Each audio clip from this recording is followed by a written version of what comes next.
Facing inner resistance can be one of the most frustrating things, but it's also something that we all inevitably are going to face.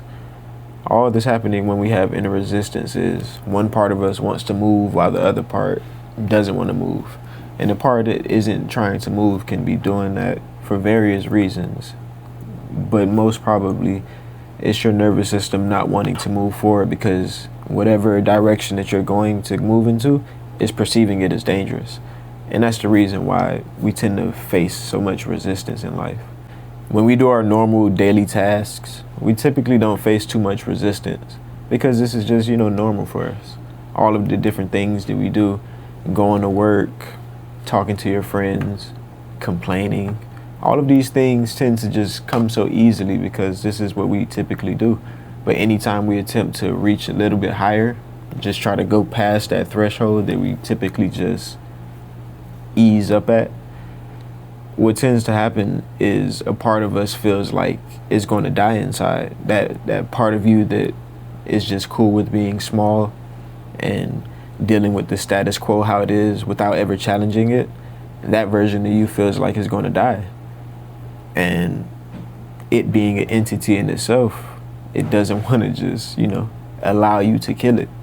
It wants to maintain living just like you do, but that's where the resistance is coming from. That's where the hang up is, because it's two parts of you. Yeah, it's just you internally, but you have heard the inner conversations that go on in your mind, right? It's not just you in there. It's like we can want to do something and then something's telling us no. We can want to sit down and something's telling us move. That's what I'm referring to. Whatever you want to call it, that's what I'm referring to. Those opposing opinions that may arise in your mind. That's what's going on, and that's what I'm describing. And it's tricky because the bigger the mission, the more resistance we're going to face. And it seems like if we have like a big enough why, like if we have a really big reason to just get this thing done, you would think that that would be enough to just get you there. But in all actuality, you have to make sure that you're good on an internal level before attempting to do that, because if you try to reach new heights with the same baseline emotional capabilities and just durability, let's just call it that, like your ability to deal with a tough situation and bounce back without it taking too much of a toll on you, until that grows, that newfound success that you're reaching for is going to only come from you really, really forcefully going about it. Like just really grinding it out every single day instead of actually thinking about the person that you want to become, becoming that person internally, and then doing the things that that person would do.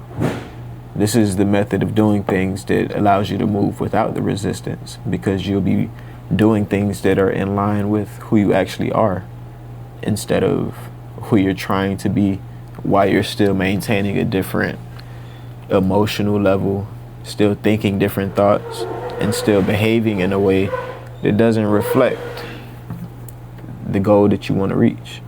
You see what I'm saying? So resistance is there for a reason. It's letting you know that there's some sort of lack of cohesion going on within you. Once everything is on one accord, then the resistance tends to go away. And regulating your nervous system is one of the ways to get everything on one accord, because you can be in a room that's completely safe, not a single sign of danger, at least to your conscious mind. But on a subconscious level, your nervous system has picked up some sort of danger. And this is where anxiety comes in. This is what can make you just freeze up, stop talking in different situations that it would have benefited you to put your 2 cents in. This is your nervous system working and doing its best so that it can just keep you safe. It realized some sort of pattern in this moment. Even though you consciously didn't pick it up, your nervous system noticed something that reminded it of a situation that you may have experienced in the past. And that experience that you had in the past left you feeling in a way that your nervous system doesn't want you to feel right now. So it's just causing you to just be anxious, causing you to withdraw from the situation so that you don't put too much into it and get hurt like in the past.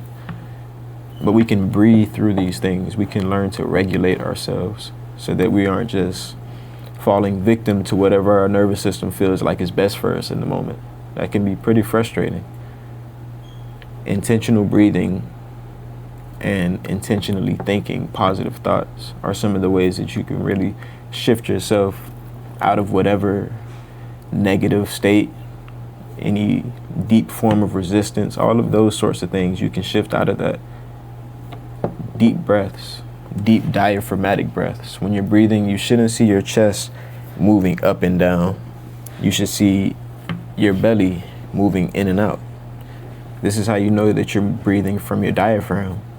And those diaphragmatic breaths are activating the vagus nerve, which runs all throughout it comes from your head and runs all throughout your body, touching a lot of the main organs within your torso. All of these organs are communicating via that vagus nerve back to your brain, the safety of your body. So when you're sending these deep, slow breaths, especially the exhales, when you're sending these breaths, all that's doing is allowing the vagus nerve to tell your body that you're safe right now. And then your body will start following suit. The anxiety tends to go down. If you were shaking, the shakes begin to stop.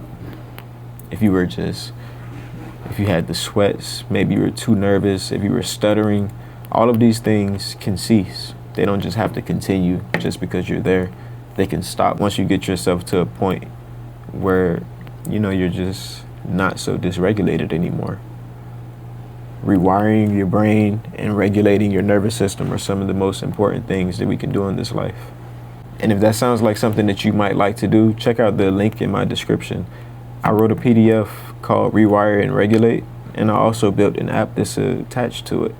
So you download the PDF, you read that, you download the app, and then the resets that you learn from the PDF, you can use them in the app. The app is a regulation tracker.